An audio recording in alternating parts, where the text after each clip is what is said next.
रामचरितमानस के बाल कांड में बहुत अच्छा प्रसंग आता है। गुरुगृह गए पढ़न रघुराई, अल्पकाल विद्या सब आई। तो विद्या हमारे भीतर निहित है और गुरु के प्रशिक्षण से वह विद्या प्रकट होती है। फिर हम वहां देखते हैं कि हमारी संस्कृति के जो तत्व हैं वो सब गोस्वामी तुलसीदास जी ने कथा में अनुस्यूत कर दिया है। और राम का बचपन ऐसा ही है। अनुज सखा संग भोजन करही, मातु पिता आज्ञा अनुसरही। तो माता पिता के आज्ञाकारी हैं, भोजन अनुज सखा के साथ करते हैं और माता पिता की आज्ञा को मानते हैं। ये मनन करने का तत्व है। फिर आगे है, बहुत महत्वपूर्ण है, वेद पुराण सुनहि मन लाई। वेद और पुराण को मन लगा करके सुनते हैं, आप कहीं अनुजन समझाई। और फिर जो समझ में जो बात आ जाती है वो अपने छोटे भाइयों को समझाते हैं। शिक्षा की दृष्टि से ये बहुत ही महत्वपूर्ण विषय है। खास करके जो शिक्षक हैं वो इसका महत्व समझ रहे हैं कि यदि कोई सीखता है किसी चीज को और वो उसको दूसरों को सिखाने की कोशिश करे तो उसे सिखाने आ जाएगा, उसे पढ़ाने भी आ जाएगा, उसे समझाने आ जाएगा और इससे समाज का बहुत बड़ा काम होगा। वस्तुतः मानव समाज इन्हीं चीजों से तो बना हुआ है। हमने जो समझा हो हमने आगे पीढ़ी को समझा दिया, अपने छोटे भाइयों को समझा दिया और इस तरीके से ज्ञान की धारा बहते बहते आज तक आ गई। तो ये शिक्षा शास्त्र की दृष्टि से बहुत ही महत्वपूर्ण है कि वेद पुराण सुनहि मन लाई, आप कहि अनुजन समझाई। मतलब समझिए कि शिक्षा का तो कार्य ही बहुत आसान हो जाएगा किसी भी समाज और देश में यदि बच्चे कोई भी जो है अपने छोटे भाइयों को, अगर अपने बड़े भाई को नहीं, अपने समकक्ष को नहीं, तो अपने छोटे भाई को यदि मैं वो सारा कॉन्सेप्ट समझा दूं जो मैंने समझ लिया है, फिजिक्स हो, मैथ्स हो, कुछ कुछ भी हो, जो भी संग्रह करने लायक है, जो भी बेशकीमती है, जो भी बहुमूल्य है, वो ज्ञान हम अपने से छोटों को अगर दे दें तो एक बहुत बड़ा काम हो जाएगा। तो शिक्षा शास्त्र की दृष्टि से एक बहुत महत्वपूर्ण बात है। फिर एक आता है वहां पर, प्रात काल उठिके रघुनाथा, प्रात काल उठिके रघुनाथा, नावहि शीस गुरु पितु माता। गुरु पिता और माता को सर झुकाते हैं सवेरे उठ करके। ये भी भारत की संस्कृति है। हालांकि ये बहुत अपेक्षित है, लोग चाहते हैं कि समाज ऐसा ही बने और गोस्वामी जी ने इसी तरह के समाज की कल्पना दी है कि प्रात काल उठ के रघुनाथा, नावहि शीस गुरु पितु माता। तो देखिए, मात पिता आज्ञा अनुसरहि, नावहि शीस गुरु पितु माता, आप कहीं अनुजन समझाई, भाइयों को समझाते हैं।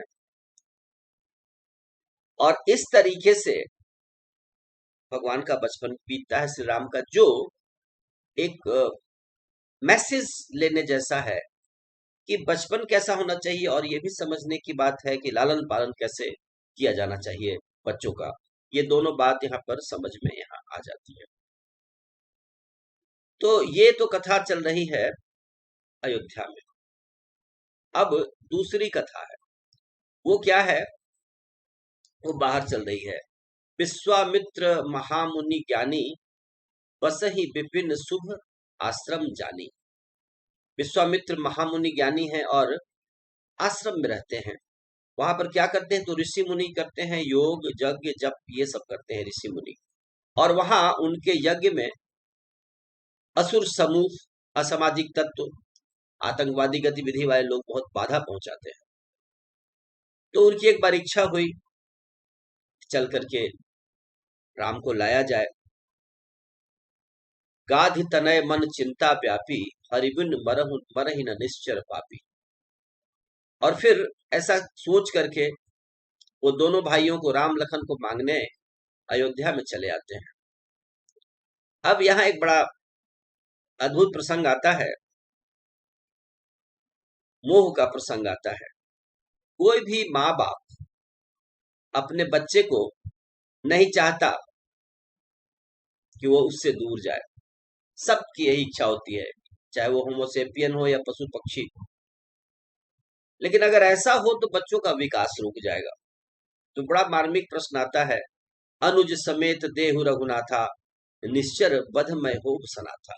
ये महर्षि विश्वामित्र कहते हैं, असुर समूह सतावहि मोही, मैं आयहु जांचन नृप तोही। कि मैं आपकी परीक्षा लेने आया हूँ, आपको जांचने आया हूँ और आपसे कुछ मांगने आया हूँ।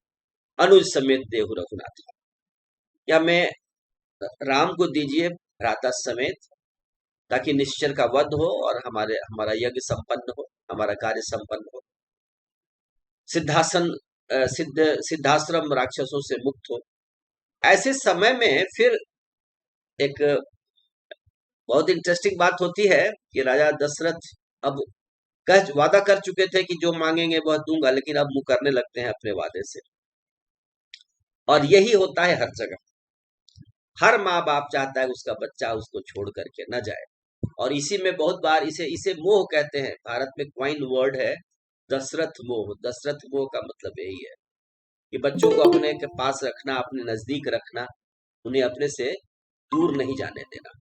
ठीक है, तो बच्चों को हम यही चाहते हैं कि हम बच्चे हमसे दूर जाए, और ये क्वाइन है दशरथ मोह। तो स्वागत है अमरिंदर जी का। तो दशरथ मोह, इससे हम सबों को मुक्त होना होगा। तो जब विश्वामित्र मांगते हैं तो दशरथ जी इनकार करने लगते हैं। खलील जिब्रान यहाँ पर, खलील जिब्रान एक बड़ा चिंतक है, वो भी बहुत अच्छा लिखता है। वो लिखता है, ये बच्चे तुम्हारे नहीं, तुम्हारे माध्यम से इस दुनिया में आए हैं। ये तुम्हारे बेटे बेटियां नहीं, ये अपने लालसाओं के बेटी बेटियां हैं। इन्हें पंख फैला करके उड़ने दो। एपीजे कलाम कहते हैं कि जब उनका एडमिशन हो गया बाहर इंजीनियरिंग कॉलेज में, तो माँ बहुत स्नेह रखती थी, तो माँ की आंखों में आंसू, माँ रोने धोने लगी। तो उनके पिताजी ने यही लाइन कोट किया था। तो जो कलाम साहब के माँ की अवस्था है, पिताजी सब उनके थोड़े विवेकी थे, ज्ञानी थे, यही हालत दशरथ जी का है। चौथे पन पायहु सुत चारी, विप्र कहु नहीं बचन विचारी। पहले तो वादा कर देते हैं कि जो मांगिएगा वो दे दूंगा, अब कह रहे हैं कि नहीं, ये तो विचार पूर्वक आपने कहा नहीं। ये चित्रित किया है गोस्वामी जी ने कि ऐसा होता है, लेकिन ऐसा हमें नहीं करना चाहिए।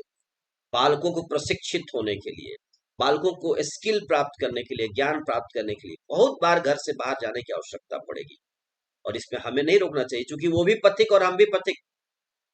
कहने को उसके शरीर की उम्र कम है, आपकी ज्यादा है, लेकिन आप और हम सब पथिक हैं, सब यात्रा पर निकले हुए हैं। और ये दो यात्रियों के बीच ऐसा क्या है, उसका विकास आप क्यों रोक रहे हैं?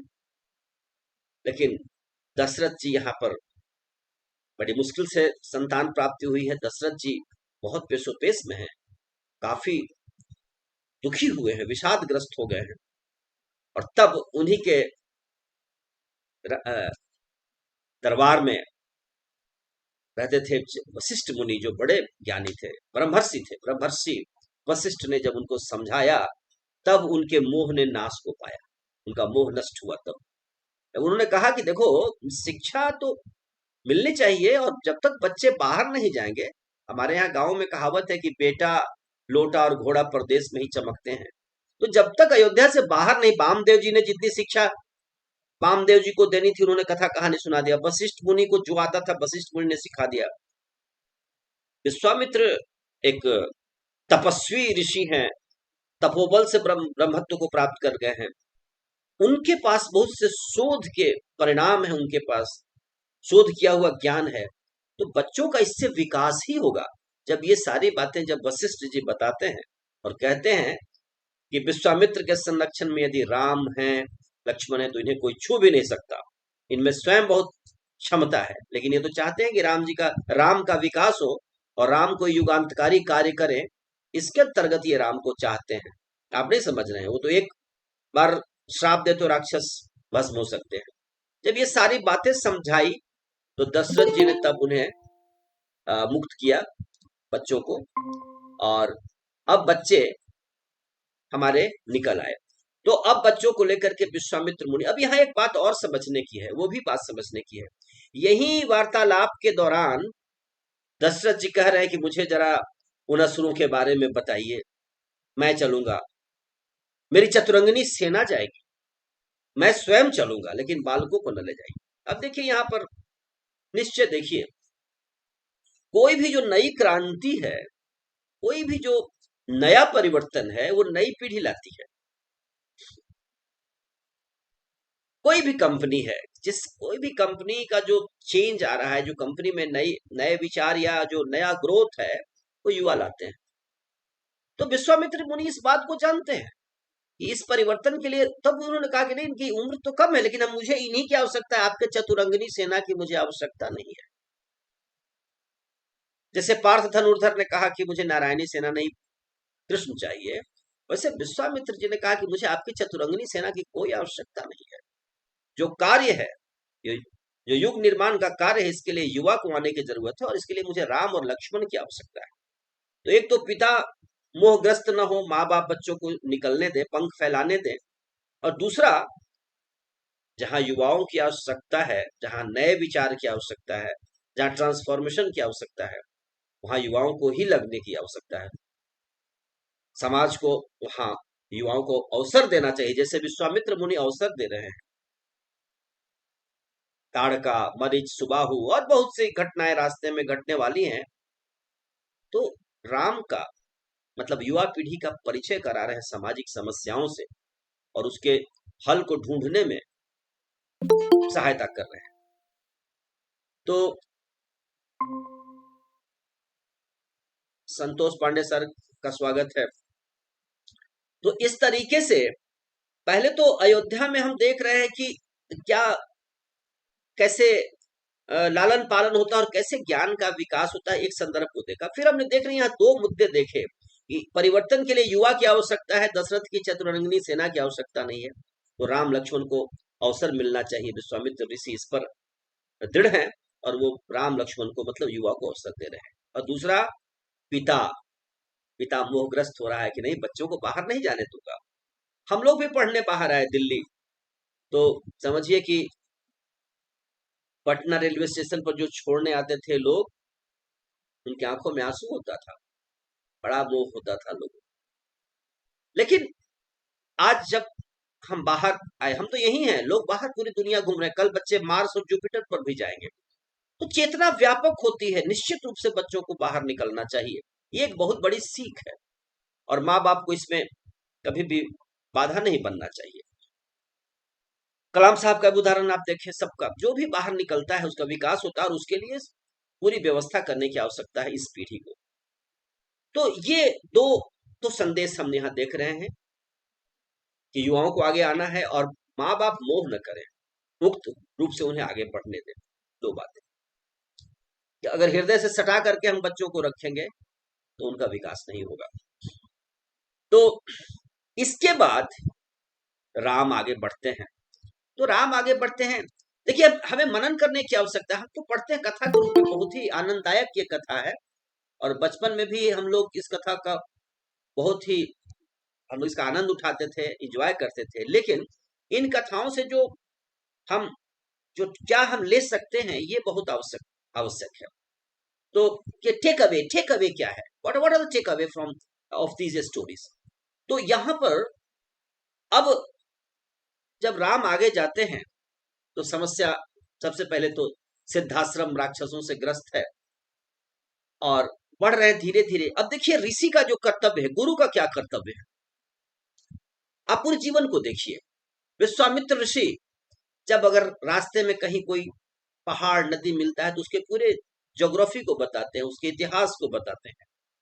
फिर सिद्धाश्रम के बारे में बताते हैं, किस ये जंगल क्या है, इस जंगल में कौन सी समस्या है, पहले क्या था। मतलब गुरु निरंतर कुछ न कुछ शिष्य को सींचता है, जैसे माली सींचता है, तब जाकर के शिष्य महान बनते हैं। ये विश्वामित्र ऋषि और राम के संपर्क से हम देखते हैं। और जब ताड़का से का सामना होता है, राम बाण निकालते हैं, ताड़का का वध, उसमें ऋषि समझाते हैं, जब राम थोड़ा पेशोपेश में पड़ जाते हैं, नहीं ये इसने अत्याचार किया है और इसको एलिमिनेट करने में कोई बाधा नहीं है, फिर उनको कुछ शिक्षा देते हैं। तो गुरु जब योग्य पाता है शिष्य को, तब अपना सर्वोत्तम ज्ञान उसे प्रदान करता है। ये चीजें आती हैं। विश्वामित्र ऋषि क्या देख रहे हैं अपने शिष्यों में? अपने शिष्यों में भगवान को देख रहे हैं। शिष्य शिष्य भी गुरु का उसी तरह आदर कर रहे हैं। तो ये परस्पर भावना है। ऐसा टीचर्स को स्टूडेंट में चूंकि ईश्वर दिखता नहीं, इसीलिए शिक्षा की क्वालिटी नीचे चली जाती है। हम नहीं देख पाते, टीचर नहीं देख पाते। अगर टीचर ऐसा देख पाए कि जो पढ़ने आया है वो और कोई नहीं, वो स्वयं नारायण पढ़ने आए हैं, स्वयं राम पढ़ने आए हैं, तो सोचिए वो किस क्वालिटी का पढ़ाएगा। वो कुछ भी बाकी नहीं छोड़ेगा, जो कुछ भी उसे आता है सब कुछ दे देगा वो वहां पर। तो ये परस्पर राम और विश्वामित्र जी का संबंध है। आज्ञा का पालन करते हुए आगे बढ़ते हैं और गुरु जी के मुख से निश्चित कथाएं सुनते हैं। फिर जाते लगे नहीं सुधा पिपासा, तो ऐसा ज्ञान उनसे प्राप्त करते हैं, वो मंत्र देते हैं ऋषि। और इस तरीके से धीरे धीरे अयोध्या से बढ़ते हुए महर्षि के आश्रम में आ जाते हैं। आश्रम में आते हैं। अब पिता ने कह दिया है कि भाई ये बच्चे सेवा करेंगे, आपकी आज्ञा में है। तो अब देखिए वहां पर है, बस जिस दिन आए शाम में पहुंचे, ठीक सवेरे उठते ही राम क्या कहते हैं, प्रातः उठते ही कहते हैं कि बस यज्ञ शुरू कीजिए, लेट करने की कोई आवश्यकता नहीं, विलंब की कोई आवश्यकता नहीं, आप यज्ञ शुरू करें। और देखिए हम लोग बहुत बार क्या करते हैं कि रिलैक्स कर रहे हैं, थक गए, ऐसा कोई बहाना नहीं। ऊर्जावान है श्री राम और दोनों भाई कहते हैं कि आप यज्ञ शुरू करिए। तो वहां पर तुलसीदास लिखते हैं, लागे यज्ञ करन मुनि झारी, आप रखे मख की रखवाली। तो यज्ञ शुरू होता है और रखवाली शुरू करते हैं। वहां पर अलर्ट रहने की आवश्यकता है, जगे रहने की आवश्यकता है। यज्ञ प्रारंभ हो चुका है। तो गुरु की सेवा में राम लक्ष्मण जगे हुए हैं, कोई आक्रमण नहीं होता, यज्ञ आराम से चलता है। लास्ट डे असुर प्रकट होते हैं, मरीच और सुबाहु और उनकी सेना। ताड़का का तो पहले वध हो चुका है। तो मरीच पर बाण संधान करते हैं, मरीच बहुत दूर जाकर गिरता है। सुबाहु पर अग्निबाण चल का संधान होता है, सुबाहु वहां पर युद्ध में उसकी मृत्यु हो जाती है और बाकी बची कुची सेनाओं का संहार लक्ष्मण करते हैं। और इस प्रकार विश्वामित्र मुनि के यज्ञ का रक्षण होता है। जिस कार्य के लिए, जिस प्रोजेक्ट के लिए राम आए थे, वो प्रोजेक्ट पूरा हो जाता है। ये मुख्य प्रोजेक्ट है। साथ ही साथ जनस्थान राक्षसों से मुक्त होता है, वो जंगल जहां बहुत से ऋषि मुनि तपस्या करते थे और उनकी प्रसन्नता होती है वहां। फिर जब तक राम वहां रहते हैं, गुरु की सेवा करते हैं। गुरु सेवा करने का भी बड़ा उनका अद्भुत तरीका है। हमारी संस्कृति पूरी चरितार्थ होती है। गुरु के पूजा के लिए पुष्प ले आना। एक बड़ी सुंदर पंक्ति है मानस में, मुनिवर शयन कीन जब जाई, लगे चरण चापन दो भाई। ये हमने सुना है अपनी माता से और लोगों से। इसका चित्र भी है, उपलब्ध है नेट पर। ये चित्र कि आपको एक ऋषि सोए हुए हैं, बड़ी लंबी सी दाढ़ी है, दोनों भाई चरण दबा रहे हैं। तो ये धन्य धन्य भारत की भूमि है जहाँ ये दृश्य है। इन्हीं दृश्यों को देख करके हमारी पीढ़ियां तैयार हुई हैं, हमारे पूर्वजों ने प्रेरणा ग्रहण की है इन्हीं इन्हीं चीजों से। ये कथाएं नहीं है, ये हमारे रगों में बहती है, ये हमारी संस्कृति है। और इन्हीं कथाओं को सुन सुन करके तो हम निर्मित हुए हैं। मुनिवर शयन कीन तब जाई, लगे चरण चापन दो भाई। ये दृश्य है। ये हम बाल रामायण में जब बचपन में पढ़ते थे, वहां भी ये दृश्य है। एक ऋषि सोए हुए हैं और दोनों भाई पैर दबा रहे हैं। तो इस तरह से राम वहां पर सेवा करते हैं गुरु की। तो जब गुरु की कोई सेवा करता है हमारे सुनील सर यहाँ पर उपस्थित है, इसमें बहुत महान फिजिक्स के फैकल्टी हैं। संतोष सर एक महान फैकल्टी यहाँ पर है, पादप विज्ञानी बॉटनी के फैकल्टी है, कई लोग हैं। जब इनकी कोई सेवा करेगा तो ये क्या करेंगे, जो बहुमूल्य ज्ञान इनके पास है वो ये बस प्रदान कर देंगे, ऐसा हो जाएगा। तो ये संबंध है कि जब शिष्य की सेवा से गुरु प्रसन्न होता है तो वो पता नहीं कौन कौन सा ज्ञान उसके पास जो है वो सब दे देता है, सब रिलीज कर देता है। जैसे गाय प्रसन्न होती है तो दूध रिलीज कर देती है, वैसे ही गुरु तो बहुत छिपा हुआ ज्ञान भी उसके पास जो होता है, उसे लगता है कि मैं शिष्य को क्या न दे दूं, सब कुछ दे दूं, ऐसा लगता है। तो राम उसी तरह के शिष्य हैं। हालांकि भारतीय संस्कृति में आरुणि का बड़ा नाम आता है, लेकिन राम का ऐसा व्यक्तित्व है जिसमें श्रवण कुमार, आरुणि, जितने महानता हो सकती है भारत में वो सब उनके भीतर समाविष्ट है। वाल्मीकि बड़े प्रसन्न होकर कहते हैं, सह सर्वे गुणोपेत कौशल्यानंद वर्धन समुद्र गांभीर्य धैर्य नहीं वानिव। सबसे पहले तो सारे गुणों के खान है वो, माँ कौशल्या के आनंद को बढ़ाने वाले हैं, आनंद में वर्धन करने वाले हैं, और उनकी गंभीरता समुद्र जैसी है और अडिग तो वो हिमालय की तरह है, ये वाल्मीकि कहते हैं। तो वो राम है जो मातृपितृ भक्त भी हैं उसी तरीके का। क्या कहा है राम ने एक जगह, तनय मातु पितु तो सनिहारा दुर्लभ जननी सकल संसारा। ये भगवान के वचन है। तो गुरु की सेवा करते हैं, चरण दबाना, फूल लाना, उनके लिए जल लाना, जो भी कार्य हो सकता है वो सब करते हैं श्री राम। और गुरु जी उनको सारा अपना जो बहुमूल्य शोध और चिंतन था वो सब दे देते हैं, अस्त्र शस्त्र की जो विद्या है सब देते हैं। वस्तुतः ये एक तरह से समझिए कि इंटर्नशिप चल रहा है। आगे के जो 14 साल का जो वनवास है उसमें जो आर्यावर्त में जो कार्य होने वाला है उस कार्य की ये भूमिका है, तैयारी चल रही है। और जंगल का थोड़ा थोड़ा युद्ध का अभ्यास, बड़ा अच्छा ऑब्जेक्टिव क्वेश्चन भी है कि राम ने अपने जीवन का पहला युद्ध तो यही पहला युद्ध लड़ा है, ताड़का से वो पहली लड़ाई, और ये यही पहला युद्ध है।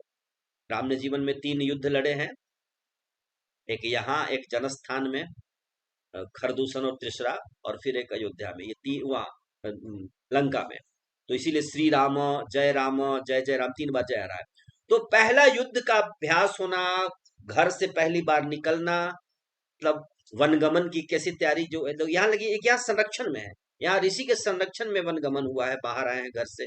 और जो आगे होने वाला है वो किसी के संरक्षण में ही स्वयं अपने आधार पर जाना है। वनवासी बन करके वहां पर ऋषि तापस वेश, विशेष उदासी, 14 वर्ष राम वनवासी, वहां तो तापस वेश पे जाना है। अभी तो राजकुमार बन के घूम रहे हैं, ऋषि के संरक्षण में घूम रहे हैं। आश्रम में खाने पीने की पूरी व्यवस्था है।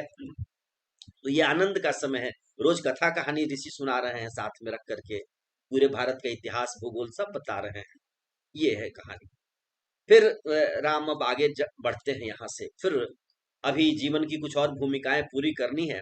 तो 2 महत्वपूर्ण घटनाएं अब और घटती हैं। एक तो कि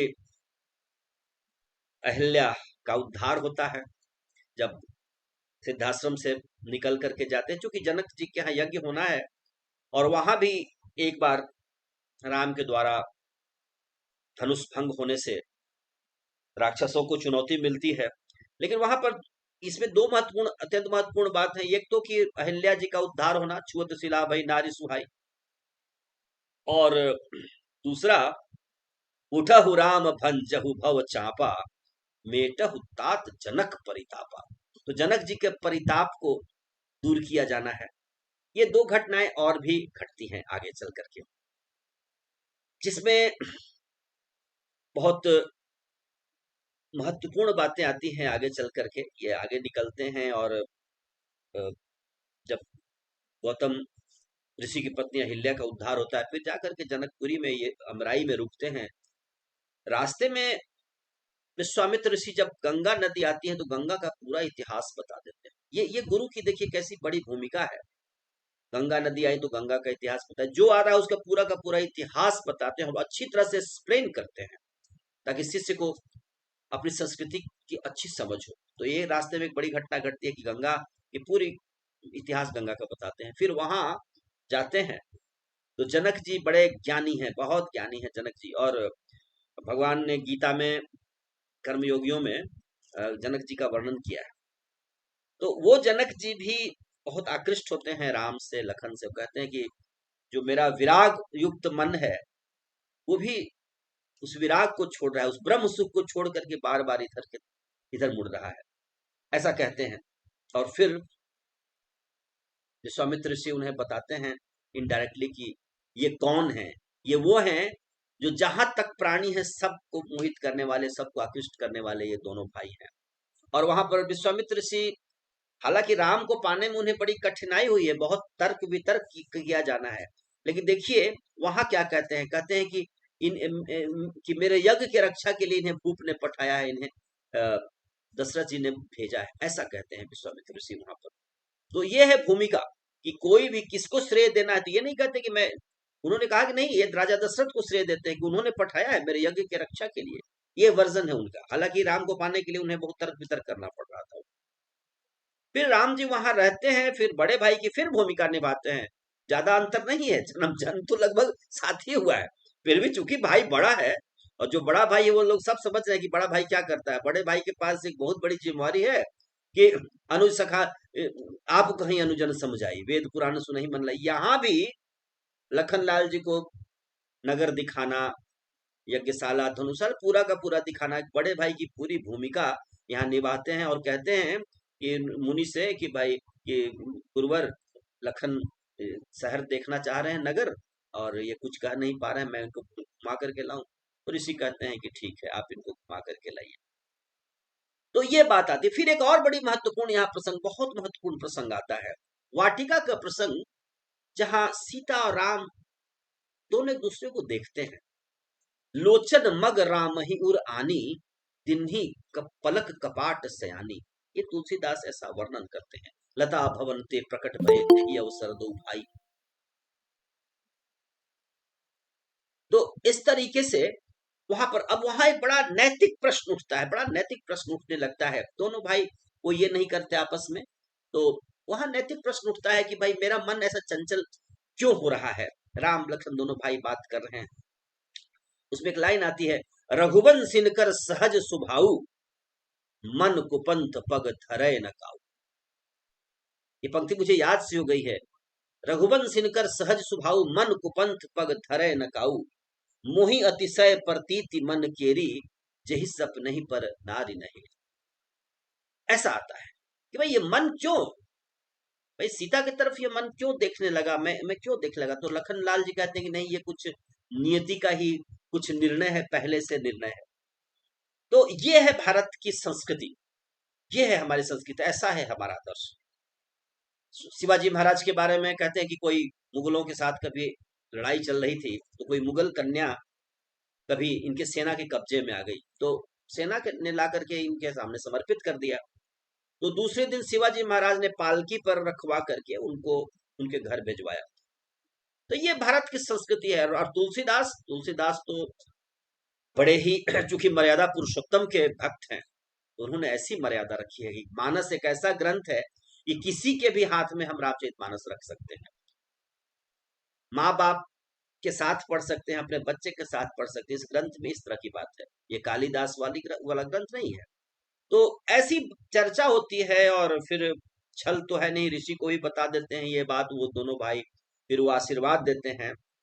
और वसुतः तो राम का वहां विवाह करवाना था, विश्वामित्र ऋषि के हाथ में इतना काम कराना था।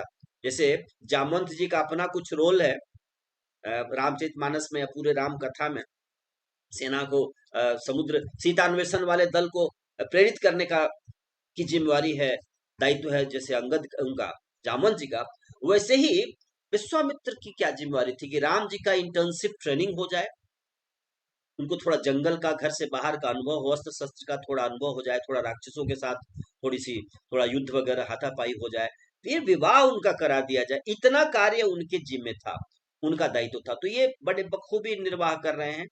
और तब अंत में यज्ञशाला में कहते हैं, उठहु राम भंजहु भव चापा, मेटहु तात जनक परितापा। हे राम अब तुम उठो, उठो बेटे, जनक के इस कष्ट को तुम दूर करो। और तब राम जी भी उतने ही महान शिष्य हैं, जब उठते हैं तो फिर वहां पंक्ति आती है, गुरु ही प्रणाम मन ही मन कीन्हा, अति लाघव उठाय धनु लीन्हा। तो भगवान मन ही मन गुरु को प्रणाम करके तब धनुष को श्री राम उठाते हैं और धनुष भंग होता है। तो मित्रों, इस कथा में बहुत सारा टेक अवे है, हमें उसका चिंतन, उसकी चिंतन की आवश्यकता है, और हम अपने अपने निर्माण के लिए, अपने समाज के निर्माण के लिए उसका बहुत अच्छी तरह से प्रयोग कर सकते हैं। ये कथाएं केवल कथाएं नहीं है, ये जीवन के तत्व हैं, ये हमारी संस्कृति के तत्व हैं, ये मानवीय मूल्यों से भरी हुई है कथा ये। तो ये सारी, जब इन सारे मूल्यों को जब हम लेते हैं तो हम इसको अपने लिए उपयोग कर सकते हैं और एक महान राष्ट्र, एक महान समाज बना सकते हैं। मैं फिर आपको गिन दूं कि सबसे पहले तो शिक्षा की बात आ गई कि समझो, पढ़ो, समझ में आए तो फिर समझाओ। ये ऋषि भी तैत्तरीय उपनिषद के कहते हैं, और राम यही कर रहे हैं कि जब उन्हें समझ में आता है तो अनुजों को समझाते हैं।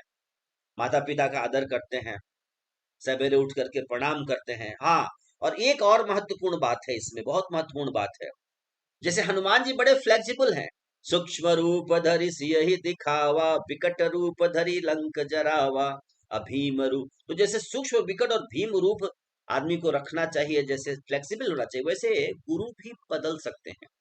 सबसे ज्ञान लेने की आवश्यकता है। वामदेव जी से भी सुन लिया कथा घर पर, वशिष्ठ मुनि से सारा ज्ञान लिया, फिर रुके नहीं, आगे बढ़े, विश्वामित्र ऋषि से भी ज्ञान लिए, और यही राम आगे जाकर के अगस्त मुनि से भी ज्ञान लेंगे, आदित्य हृदय और अस्त्र शस्त्र की शिक्षा उनसे भी लेंगे, उनसे भी। तो एक्चुअली ज्ञान प्राप्त करने में कभी भी संकोच नहीं होना चाहिए, और कभी भी ऐसा नहीं कि कोई एक गुरु को ही पकड़ लिए। आप रामकृष्ण परमहंस को देखिए ना, कितने लोग आते थे, सबसे कुछ सीखते थे। ऐसे ये राम जी का भी जीवन ये बता रहा है कि ये तो तीन मुख्य लोग हैं जिनसे इन्होंने ज्ञान प्राप्त किया, विश्वामित्र ऋषि, वशिष्ठ ऋषि और अगस्त ऋषि। लेकिन ऐसा नहीं था, इतने अधिक ज्ञान की इच्छा रखते थे, इतने कि सकल मुनिन के आश्रम ही जाई जाई सुख दिन। ऋषियों के आश्रम में जा जा करके उनको प्रणाम करते थे भगवान। राम का ये गुण था, कभी भी किसी जंगल से, किसी जगह से गुजरे तो वहां के जो मुख्य ऋषि मुनि हैं उनसे जाकर के मिले। अगर प्रयाग से गुजर रहे हैं तो भारद्वाज मुनि को सर झुकाते हैं। मुनि रघुवीर परस्पर नवही, वचन अगोचर सुख अनुभव ही। आगे बढ़ते हैं, वाल्मीकि मुनि से मिलते हैं। काम क्रोध मद मान न मोहा, लोभन क्षोभन रागन द्रोहा, जिनके कपट दंभ नहीं माया, तिनके हृदय बसहि रघुराया। ऐसी ऐसी बातें उनसे सुनते हैं। फिर अत्रि मुनि से मिलते हैं, आगे जाके सुतीक्ष्ण मुनि से मिलते हैं, अगस्त मुनि से मिलते हैं। तो देखिए इनका जीवन, जहां कहीं भी सत्व है, जहां कहीं अच्छाई है, वहां जाना, मिलना, और मिल करके उससे प्राप्त करना। जब हम मिले जुलेंगे नहीं तो समाज और राष्ट्र ताकतवर कैसे होगा?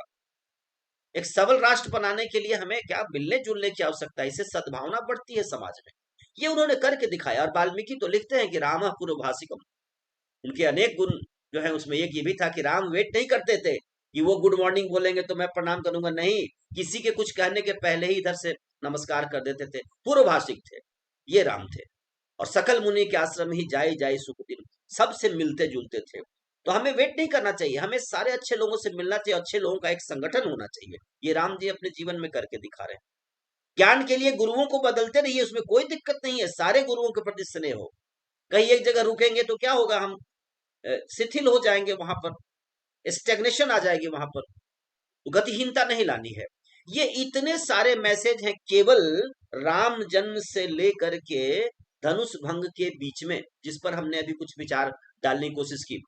एक शिक्षक होने के नाते, टीचर होने के नाते मुझे उसी पंक्ति ने अपने ओर बहुत आकृष्ट किया था कि वेद पुराण सुनहि मन लाई, आप कहीं अनुजन समझाई। काश ये परंपरा चल उठती, और काश जिसको जो समझ में आता है, 6th ईयर का स्टूडेंट एमएससी का है, वो 5th ईयर वालों को समझा दे, 12th वाले 11th वालों को समझा दे। जिसे जो बात समझ में आए वो अगर दूसरों को समझाता है तो ये 1.4 बिलियन पीपुल में शिक्षा का विकास करना कितना आसान हो जाएगा, कितना आसान हो जाएगा। तो ये परंपरा हमें मतलब ये हमें ऐसा वातावरण बनाने की आवश्यकता है कि जहां पर स्वाध्याय, प्रवचन, चिंतन प्रतिदिन हो, और प्रति हर जगह हो, डाइनिंग टेबल पर हो, घर में हो, जहां बारात, तिलक, दहेज, हर जगह जहां ज्ञान की चर्चा हर जगह होनी चाहिए, मेट्रो में होनी चाहिए, बस में होनी चाहिए, तब जाकर के हम एक सशक्त और सबल और ज्ञानवान राष्ट्र का निर्माण कर सकते हैं। तो ये सब टेक अवे है, इस पर हमें सोचने की आवश्यकता है। इस तरह से हम मानस पढ़ें और हम चिंतन करें। मेरे साथ यहाँ जो लोग जुड़े हैं उसमें कई मेरे ऐसे मित्र हैं जिनके साथ मैं बहुत बहुत घूमा हूँ, सत्संगों में भी गया हूँ सत्संग में गया हूँ, और इंस्टीट्यूशन में क्लास लेने के बाद शाम इंस्टीट्यूट में ही बैठ करके रामचंद्र के पालू भजमन इसका हमने खूब भजन किया है। जैसे ही ताला लगता उसके बाद हम लोग जमा होते, और ये सब जान गए थे लोग इसमें ऐसे बहुत से हमारे मित्र इसमें उपलब्ध हैं यहाँ पर। तो आज इतनी ही चर्चा है मित्रों, इसमें कहने का बस इतना ही मतलब था कि मानस पर हम चिंतन करें, इसको प्रश्नों के हिसाब से सोचें, इसके तत्वों पर सोचें, और ये बहुमूल्य तत्वों को निकालें, इस पर चर्चा करें, इसको जीवन में अपनाएं, और बच्चों से भी कहें, घर में चर्चा करें, तो बड़ा ही आनंददायक हो। ये बाल कांड से आज ये विचार किया गया था इस अद्भुत। आप सबों का नमस्कार। जय श्री राम, जय भारत, जय जगत। सर जाने से पहले एक प्रश्न। जी सर। हाँ, प्रश्न ये है कि ये विश्वामित्र जी राम लखन को ही क्यों चुने? मतलब भरत और शत्रुघ्न को वंचित क्यों कर दिए उस इंटर्नशिप से? हाँ हाँ, ऐसा ऐसा ये सवाल हो सकता है वैसा, लेकिन शायद उनको क्षमताओं का पता हो कि भाई अभी बिना ट्रेनिंग के ही ये लोग, क्योंकि शत्रुघ्न को तो बहुत बाद में मौका मिला है लवणासुर वगैरह के में, लेकिन राम की क्षमताओं से शायद वो अवगत थे। देखिए ना, बिना ट्रेनिंग के ही ताड़का को तो बिना ट्रेनिंग के गिरा दिया उन्होंने। मतलब केवल अयोध्या की ट्रेनिंग जो मिली थी वामदेव देव जी से और वशिष्ठ जी से, उसी ट्रेनिंग से उन्होंने उसे ध्वस्त कर दिया, उतने बड़े राक्षसी को। तब उसमें लाइन आता है मानस में बड़ा अच्छा कि तब ऋषि निज नाथ ही जिय चीन्ही विद्या निधि कहूं विद्या दीदी। तो जो थोड़ा बहुत अगर उनके मन में कुछ ये रह गया होगा तो वो तो ताड़का के से बिल्कुल स्पष्ट हो गया है, ये बात है। और ये चिंतन की बाकी तो आप तो अच्छे चिंतक हैं, आप तो चिंतन करेंगे तो और कुछ हीरा मोती निकाल लाएंगे। ये तो मानस तो ऐसा सागर है कि जो जाता है वहां से एक दो मोती नहीं, मुझे मतलब यही जो आप कह रहे हैं ना, मुझे भी यही लगा कि थोड़ा सा ना वो एसेस कर लिए होंगे, तो लगा होगा कि नहीं अकॉर्डिंग टू सिचुएशन अभी मेरी नहीं, वाल्मीकि रामायण में वैसा जो पायस की जो चर्चा है ना, तो पायस का जो अंश है वो भी बताते हैं कि जो परसेंटेज जो था ना, जो ब्रह्म उसी तरीके से कुछ प्रकट, कुछ ऐसी भी बातें हैं वहां पर। लेकिन हाँ, दो भाइयों को, जोड़ी को नहीं विचलित किया उन्होंने, मांगा तो दोनों को। अनुज समेत देहु रघुनाथा निश्चल बध में खूब सना था, अनुज समेत दीजिए। और बड़ा अद्भुत था कि जोड़ी भी लग गई थी वहां, एक सांवला है दूसरा गोरा, दोनों एक साथ, ये प्राय एक साथ पाए जाते थे, राम लखन। और भरत शत्रुघ्न एक जगह पाए जाते थे, एक साथ पाए जाते थे। ननिहाल भी गए तो एक ही साथ गए, उधर उधर गए हुए थे उनके यहाँ। तो ये दो जोड़ी थी उनके, मैंने 4 में भी ये दो जोड़ी बनी हुई थी। लेकिन ये जो हमने मुद्दों पर ये किया, ये बड़ा महत्वपूर्ण है। और हमें अगर ऐसे विचार किया जाए तो देखिए कितना, खास करके मैं उस लाइन से बड़ा ये हो गया कि जो ईच वन टीच वन का प्रोग्राम चल रहा है, क्योंकि हमारी शिक्षा ऐसी ही है, हमने कहीं बाहर नहीं पढ़ाई की। बड़ी बहन को देखा कि वो गुना भाग है, तो जब वो जोड़ घटाव पे तो कोई गुना भाग, ज्वाइंट फैमिली में एक जोड़ घटाव है तो गुना भाग है, दूसरा लघुत्तम महत्तम पर पहुंचा हुआ है, तो देखा देखी होता था। और हनुमान चालीसा भी आपस में भाई बहन, चचेरे भाई बहन मिल करके याद कर लेते थे। तो ये जो देखा देखी में शिक्षा दी जाती है, ये बहुत महत्वपूर्ण है, और ये परंपरा चलनी चाहिए। तो परिवार छोटा हो गया है तो सब चीज बड़ा फॉर्मल हो गया है, लेकिन हनुमान चालीसा, गिनती पहाड़ा, इसके लिए कहीं बाहर नहीं जाना पड़ता था, सब देखा देखी ज्ञान मिल जाता था ये सब कथा कहानी से। तो ऐसा सर मुझे तो बहुत इंसाइटफुल लगता है आपका सेशन। बस मैं इतना कहना चाहता हूँ कि मैं सर रेगुलर आप लेते रहे, और आई विल बोरो योर मतलब कंसेप्ट्स जो एनालिसिस करके आप ला रहे हैं, that too in my book. मतलब कुछ आगे नेक्स्ट, मतलब मैं लिखने में नहीं, आप अच्छा लिख लेते हैं। मुझे देखिए कई बार पब्लिकेशन वालों ने कहीं कहीं से आया है कि 800 वर्ड में आप लिखिए। मैंने बोला कि मैं बोल दूंगा, आप टाइप करवा।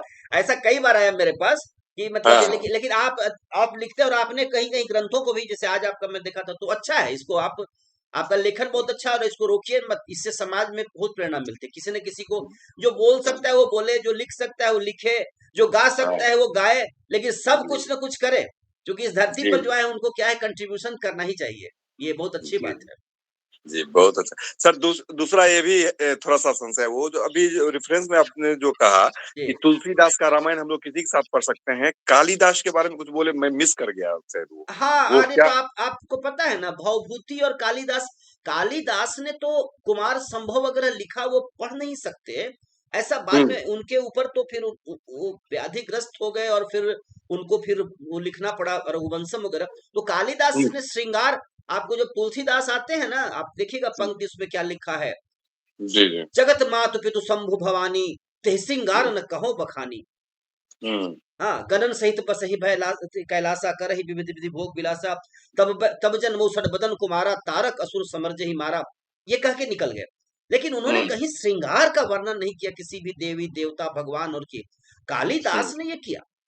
हुँ, और जी, कालिदास इसलिए तो, ये मैं कह रहा हूं कि गोस्वामी जी का जो ग्रंथ है, इस ग्रंथ की जी, बड़ी खास बात है। मर्यादा पुरुषोत्तम राम के चूंकि भक्त है ना, तो जी, इस ग्रंथ को माँ बेटा एक जगह पढ़ सकता है, बड़ा भाई बाप छोटा, कहीं इस ग्रंथ में ऐसा कोई भी, ये बड़ी महत्वपूर्ण बात, क्योंकि राम का भी व्यक्तित्व ऐसा ही था।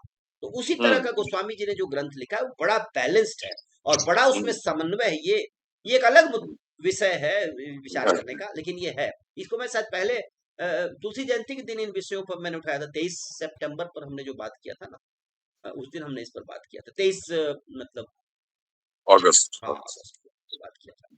यहाँ पर बड़े ज्ञानी ज्ञानी लोग हैं। एक संतोष पांडे सर हैं, ये मानस की मेरी बड़े बड़ी यात्रा इनके साथ राजस्थान में गुजरी है, बहुत बड़ी यात्रा। और एक बार हम लोग चलिए, किसी सत्संग में गए थे, तो संतोष सर ने यही कहा, 4-5 दिन सत्संग चला, तो संतोष सर बोले कि सर ये महात्मा एक भी ऐसा लाइन नहीं बोलते जो आप हमको नहीं सुनाते हैं। तो एक बार संतोष सर को भी हमारे वो मासिक बैठक में लाइए। जी जी जी, हैं संतोष सर आए हुए हैं, ये जयपुर में है बॉटनी डिपार्टमेंट में, और हमारे साथ राजस्थान में बहुत लंबे समय संतोष सर हैं। यहाँ पर हमारे फिजिक्स के महान फैकल्टी सुनील सर भी हैं, जो मुझे आगे बढ़ाने में, और जिनके साथ ऑफिस में बोल बोल के मैंने इतना बोलना सीख लिया है। वाह! सर लोग हैं। नमस्कार सर, नमस्कार सुनील सर, नमस्कार संतोष सर। सुनील सर। नीरज, नमस्कार नमस्कार सर। नीरज। सर बहुत बहुत धन्यवाद कि ये आप दोनों सर याद हमें करते बोलना हैं। सिखाए हैं। संतोष सर को चौपाई सुना सुना के मैं चौपाई याद हो गया। सुनील सर ने मुझे ऑफिस में बैठा बैठा के बोलने को कहा कि नहीं नहीं बोलिए। तो चाय पर मैं 3-3 मिनट बोलता गया। अब 10 साल कोई 3-3 मिनट भी बोलेगा तो कैसा वक्ता बन जाएगा। तो इन सभी लोगों ने मुझे ट्रेनिंग दिया है। नहीं अरे तो अरे सर, सर नीरज। बहुत बढ़िया नहीं तो सर। सर मतलब ये है, अभी आलम ये है कि देखिए, मैं मतलब मेरा थोड़ा-सा फ़ोकस डेविएट हो रहा था जस्ट बिकॉज़ कि अरे ये 9 बजे खत्म ना कर दें सर। तो मतलब सही है सर, मतलब थोड़ा हम तीस लोग को भी मेंटर करिए, 30 हमें मिनट भी नहीं, बात। आप बहुत अच्छा कार्य कर रहे हैं, मैं आपको देख चुका हूँ। आपका उत्साह और जो आपकी जो ऊर्जा का जो स्तर है, इसको बना करके रखिए। क्योंकि ये जो हुँ, 3 गिफ्ट हमें मिला है ना, BMI, body mind and intellect, इसको सही राइट। पोजीशन पे रखिए। और आप बहुत अच्छा रख रहे हैं। आपके मैंने ऊर्जा एक दिन मिला था हुँ, ना, तो मैंने देखा था कि आपका जी, जो ऊर्जा स्तर है, ऐसा ही जी। होना चाहिए। और आप चलिए उसी को उस धन्यवाद लेखन सर। से कंट्रीब्यूट करते हैं। हाँ, मा नीरज मिश्रा सर भी हैं यहाँ पर। हाँ जी। कैसे हैं सर?